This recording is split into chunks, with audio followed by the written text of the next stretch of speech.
Olá e bem-vindos ao primeiro Livrinhos com Café. Hoje eu, o meu cafezinho e o meu amigo Nana, nosso convidado especial, vamos mostrar para vocês O Alienista. É um dos maiores clássicos do Machado de Assis, particularmente um dos meus livros favoritos de todos os tempos, e ele é considerado uma obra-prima do realismo e ele foi lançado pela primeira vez na coletânea de contos Papéis Avulsos, em 1882. O Alienista, na verdade, ele gera algumas dúvidas na hora de ser classificado.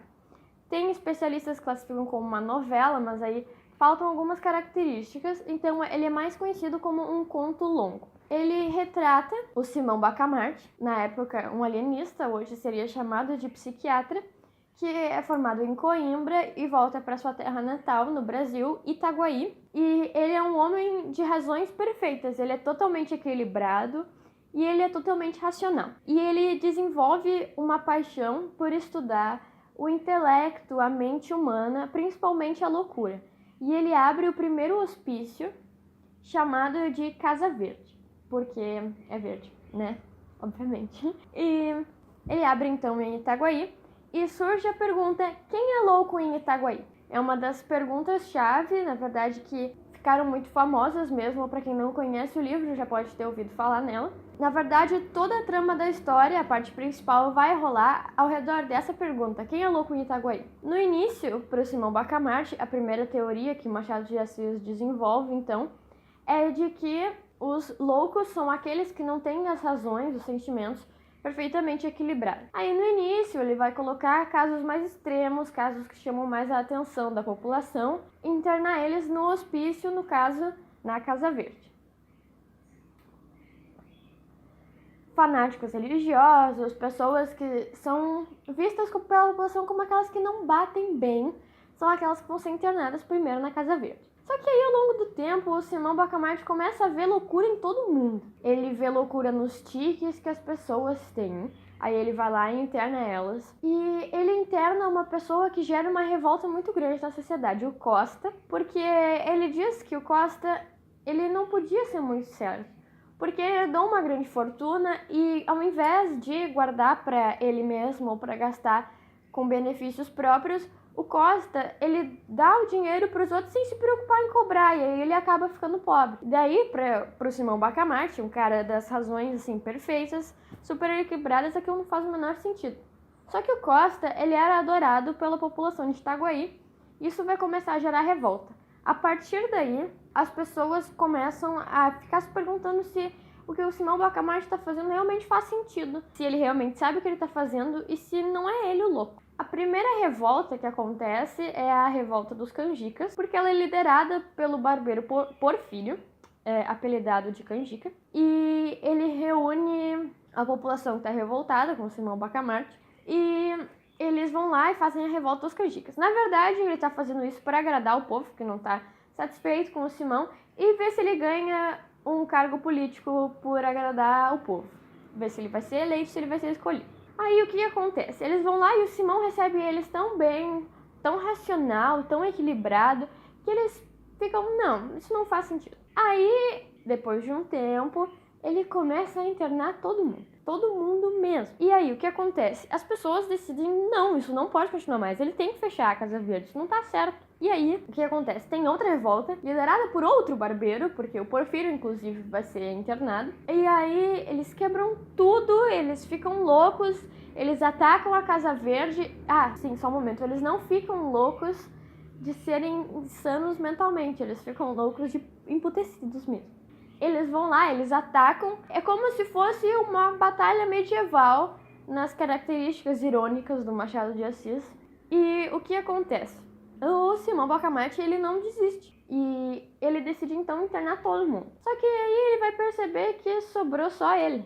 Tá todo mundo internado, todo mundo para ele é louco, menos ele mesmo. Então, se no início ele considerava que a loucura era o equilíbrio, o não perfeito equilíbrio das emoções, das razões, então ele achava que só existiam algumas pessoas que não estavam perfeitamente equilibradas.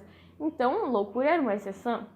Só que quando ele interna todo mundo, ele pensa pra ele mesmo: não, calma lá. Se todo mundo é louco, então ser louco é normal.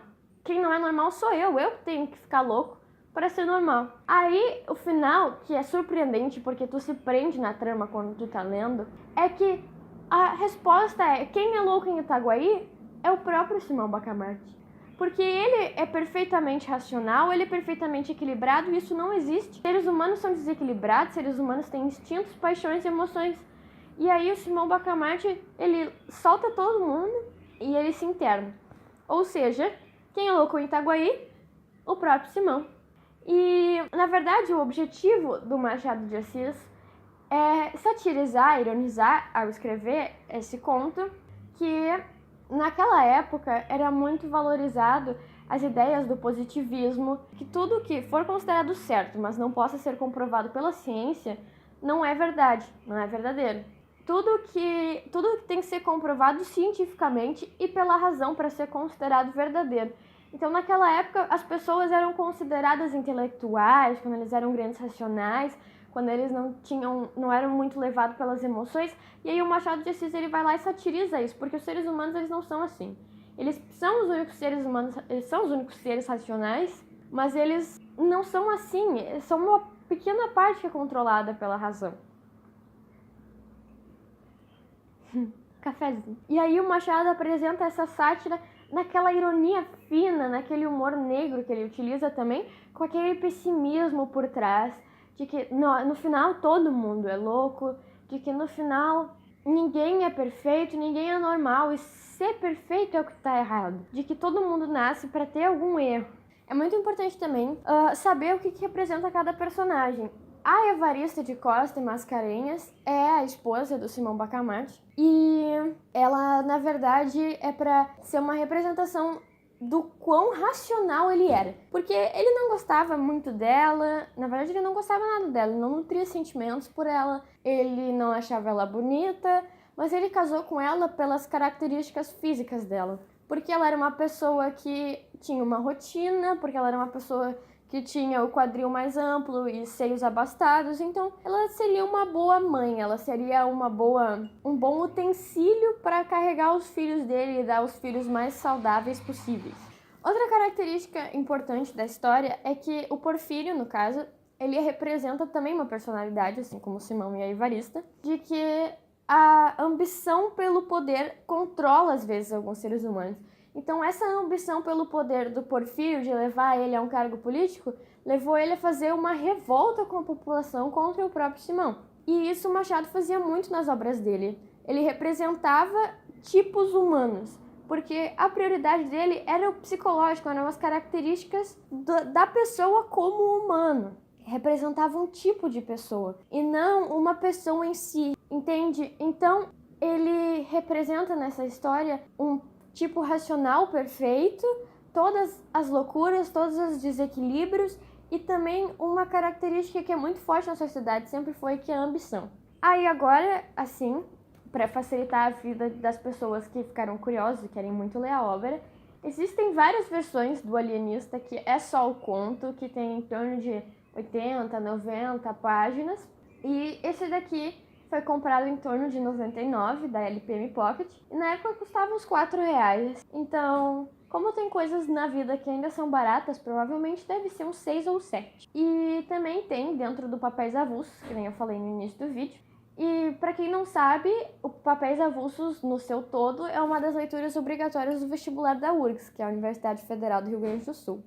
E essa é uma obra do Machado de Assis muito cobrada porque ela representa muito bem as características do realismo e da obra dele. Com a ironia, com o humor negro, que nem eu já falei, com a análise do psicológico, que é muito maior nesse livro do que em todos os outros, justamente porque se trata de uma obra que analisa o psicológico humano, e também pelo fato de que se trata de uma obra real. Não é uma coisa romantizada, não é uma coisa imaginada, uma coisa que é sonhada, que nem era no romantismo, mas se trata de uma coisa, tá, tudo bem, não vai acontecer uma revolução num sanatório, numa cidade, mas se trata de algo plausível, que é a análise de pessoas que são loucas ou não. E eu acho que é isso. É muito importante saber também sobre as teorias, porque o Machado, ele gostava muito de colocar as teorias e girar em torno delas as histórias e comprovar elas cientificamente pela influência do positivismo e do racionalismo durante o realismo, o movimento literário realismo, e com isso ele fundou essas duas teses, que eu acho que acredito que são as principais, que o Simão Bacamarte começa a obra achando que loucura é exceção, e aí conclui achando que se normal é uma exceção, então o errado seria ele perfeitamente equilibrado. Eu espero que vocês tenham gostado. Quem tiver alguma sugestão de livro para próximo episódio do nosso Livrinhos com Café, é só colocar nos comentários aqui embaixo. E por favor, se inscrever e dar um like para o canal continuar sempre lindo. Beijinhos! E a gente esqueceu de fazer o... Ah, mas vai assustar o Nano. Pois é. Então não. As coisas... Não sou eu que vou editar. Ah, ouviu isso?